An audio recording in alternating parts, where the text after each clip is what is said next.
मित्रों, कुंभ मेला हिंदू धर्म में विशेष महत्व रखता है।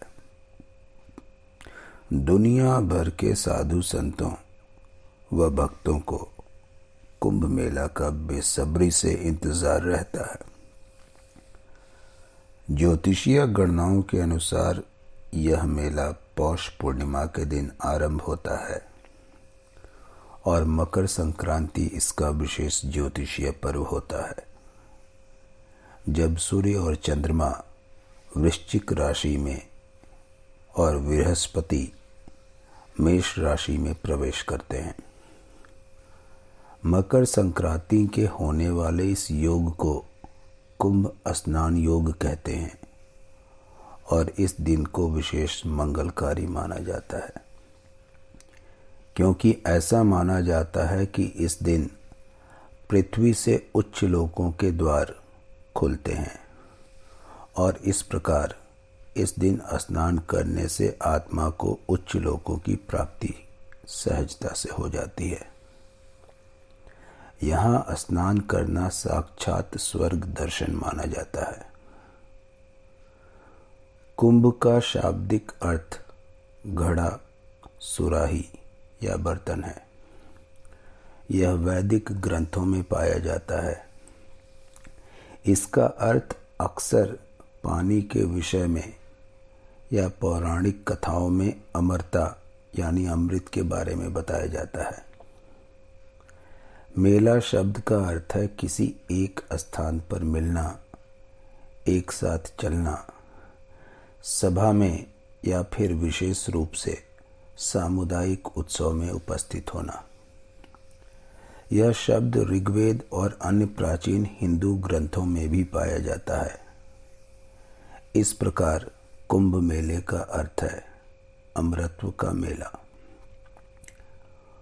कुंभ पर्व के आयोजन को लेकर सर्वाधिक मान्य पौराणिक कथा देव दानवों द्वारा समुद्र मंथन से प्राप्त अमृत कुंभ से अमृत बूंदे गिरने को लेकर है।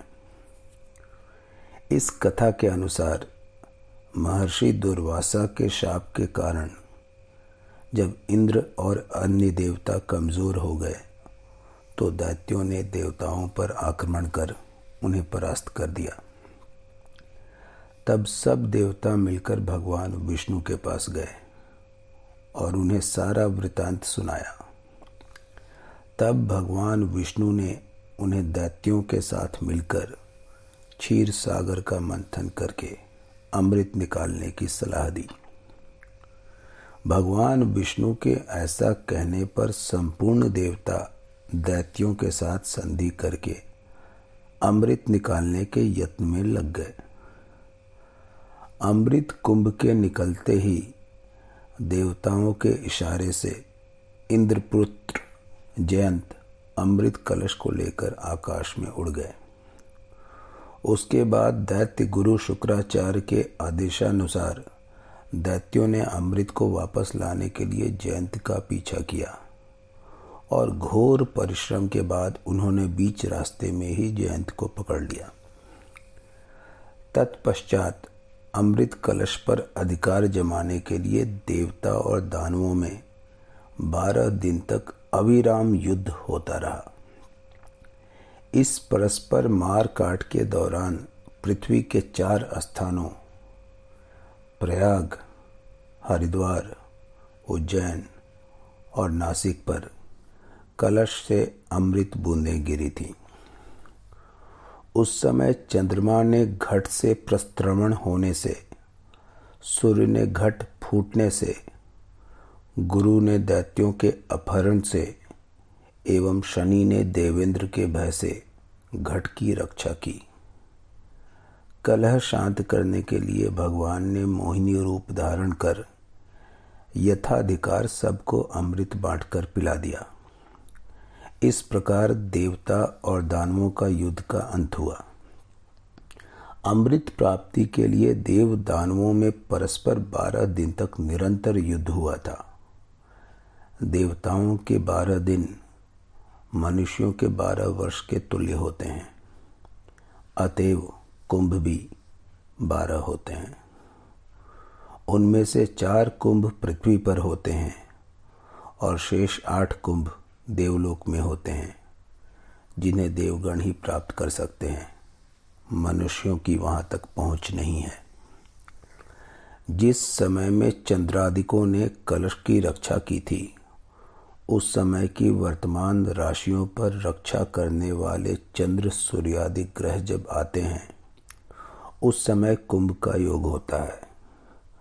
अर्थात जिस वर्ष जिस राशि पर सूर्य, चंद्रमा और बृहस्पति का संयोग होता है, उसी वर्ष उसी राशि के योग में जहाँ जहाँ अमृत बूंद गिरी थी, वहाँ वहाँ कुंभ पर्व होता है।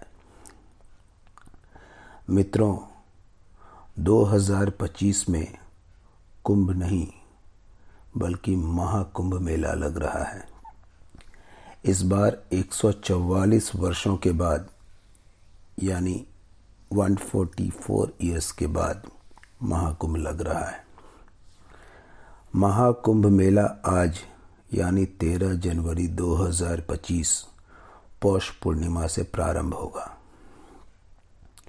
महाकुंभ में शाही स्नान कर भक्त एवं साधु संत पुण्य की डुबकी लगाएंगे।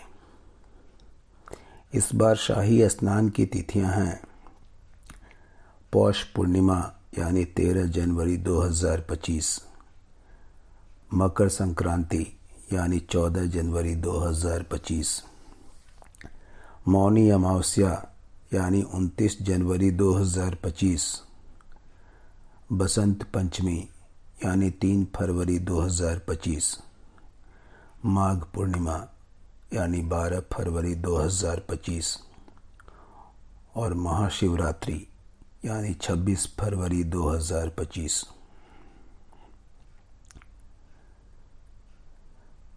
महाकुंभ मेला प्रयागराज में आज से प्रारंभ होगा और 26 फरवरी यानी महाशिवरात्रि तक चलेगा। महाकुंभ मेले की अवधि 44 दिनों की है।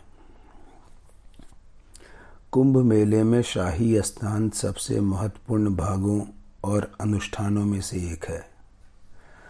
शाही स्नान के लिए कुछ तिथियां तय की जाती हैं और शाही स्नान लोगों के लिए पूरी जिंदगी में एक बार मिलने वाला अवसर माना जाता है, क्योंकि महाकुंभ 144 साल बाद आता है। शास्त्रों के अनुसार महाकुंभ में स्नान व पूजा करने से कई गुना अधिक पुण्य फलों की प्राप्ति होती है। मान्यता है कि कुंभ मेले में स्नान करने से सभी पापों का नाश होता है और मोक्ष की प्राप्ति होती है। कुंभ मेला देश के 4 तीर्थ स्थानों पर लगता है।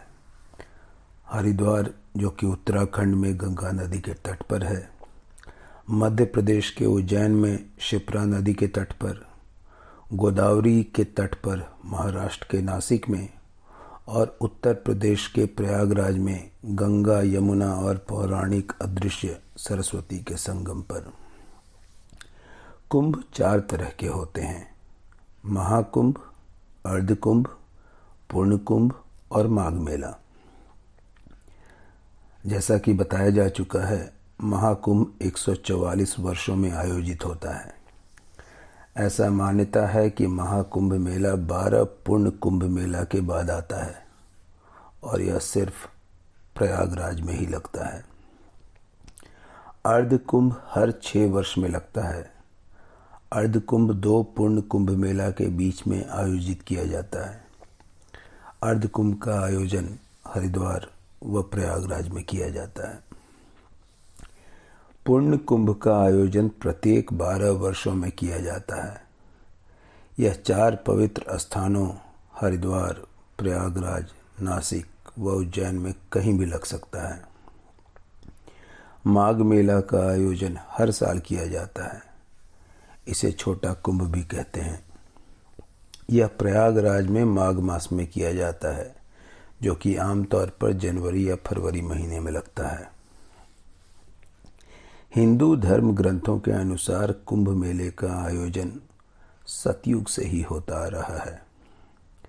तो आशा करता हूँ कि कुंभ के बारे में यह जानकारी आप लोगों को पसंद आई होगी और उम्मीद करता हूँ कि मनुष्य के जीवन चक्र में आने वाले इस एकमात्र अवसर का आप सभी यथोचित लाभ उठाकर मोक्ष के द्वार को प्रशस्त करेंगे।